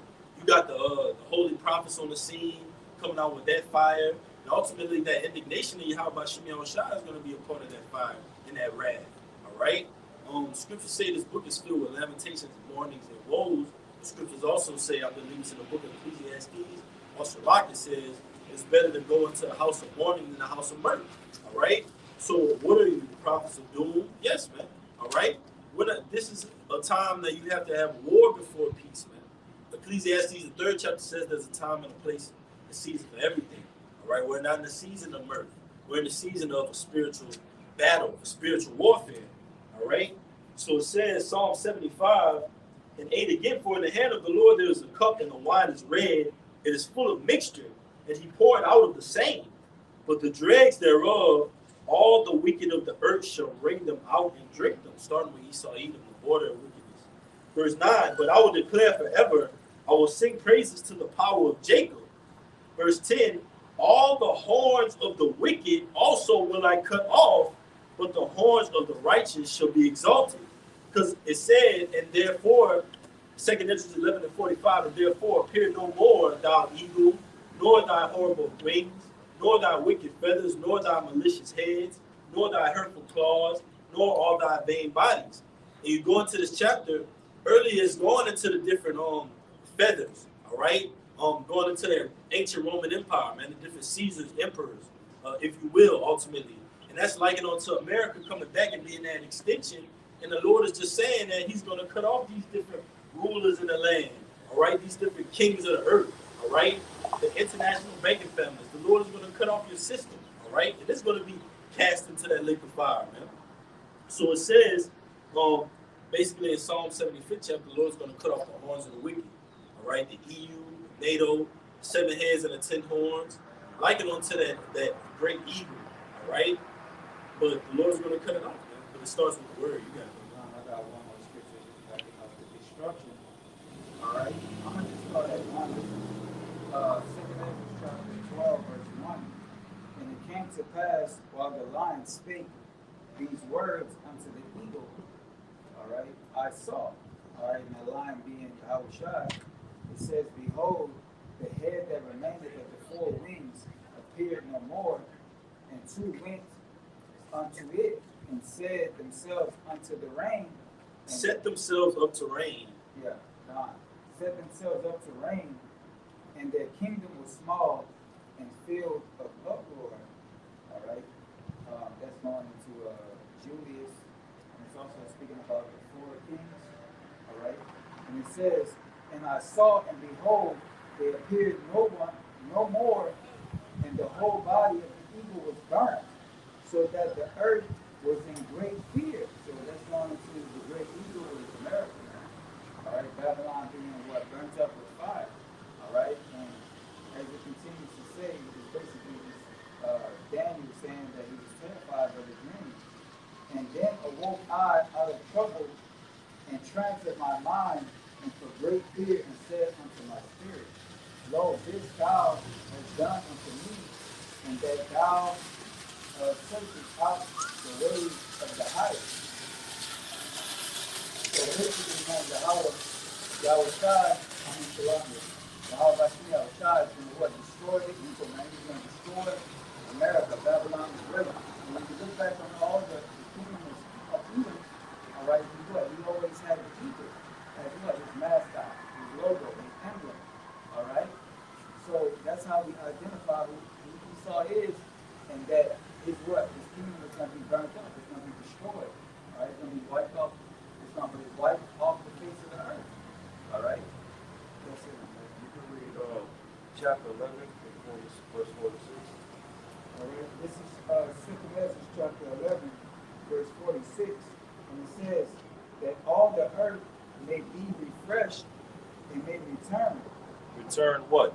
Return back to its natural state, its life-producing state. After this system gets burnt down, as the brothers been going into throughout the lesson. Okay? It says, being returned and may return, being delivered from thy violence, and that she may hope for the judgment and the mercy that made her. And that's what this earth is hoping for the sons of God to be made manifest on the earth again. You know, for the righteous rulers of the earth to be set back in their power. Okay, starting with the Son of God, which is Yahushua. You know, so that what? Once again, so that everything on the earth can go back to its natural order, its natural state, and be good once again, just as it was in the beginning, in Genesis, the first chapter. You know? So this is 2 Peter 3 and 13. Nevertheless, we, according to his promise, look for new heavens and a new earth wherein dwelleth righteousness. Right. A new heavens and a new earth. A new heavens representing what? A new government structure, a new governing body to rule over the earth. Okay? Salakia, a renewed governing body, shall I say, as that word new goes into. All right, so like it said, it says that all the earth may be refreshed. Yep. New heavens. So a renewed heavens, okay, a renewed governing body over the earth is going to lead to what? A renewed earth, a refreshed earth. You know, the earth being brought back to its natural, glorious estate. Okay, yielding its strength once again. All right, and it's all going to take place when Esau, Edom, and his beast system gets taken down. Because once again, this system, Esau rules this system off of the vibration of the serpent, which is what? Death. You know, rebellion against Yahweh Shemal Shah, and against his order, and against his nature. You know? This is Romans 8 and 19. It says, for the earnest expectation of the creature waited for the manifestations of the sons of Yahweh. Yeah. hey, this earth is crying. Hey, this earth is sighing and crying, just like we're sighing and crying day and night. Well, the physical planet Earth itself is sighing and crying against this wicked rulership. Okay, crying out to the Lord to make manifest His sons once again, starting with His begotten Son, Yahushua.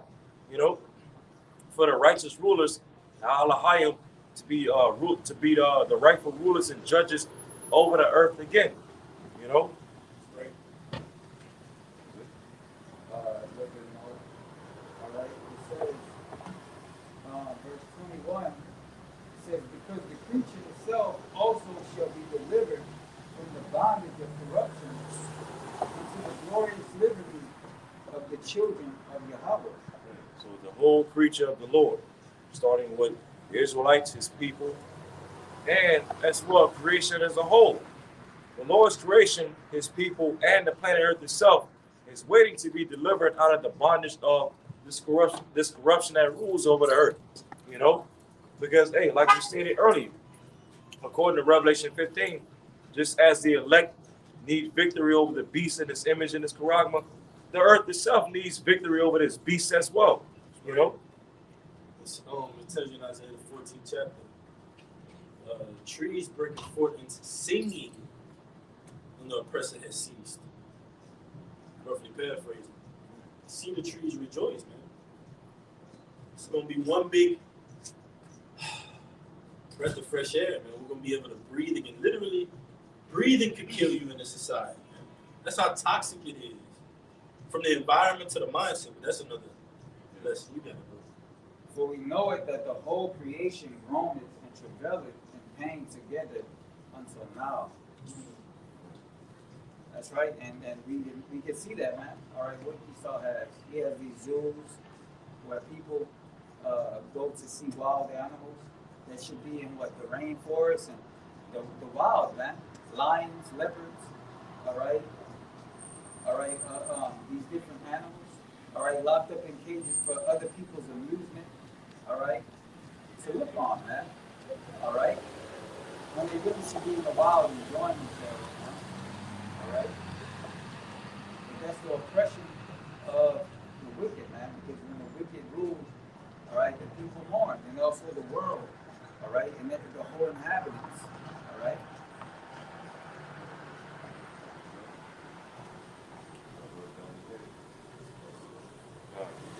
Okay, so Lord willing, this camp speaking was edifying. All right, we already turned and faced the east. So we want to give all praise and glory to Yahweh, Ba'ashem, Yahushua, Ba'ashem, Rakadash. double honors to our apostles, bishops, and elders of Great Millstone and rule well, as well as teach well. And also peace and salutation to the hopeful elect of the nation of Israel, scattered throughout the four corners of the earth. All right? Kwam Yashala. Kwam Yashala. Baba Ba. Baba Ba. Till next time, Shabbat Shalom. Shabbat Shalom. Till next time, Shabbat Shalom.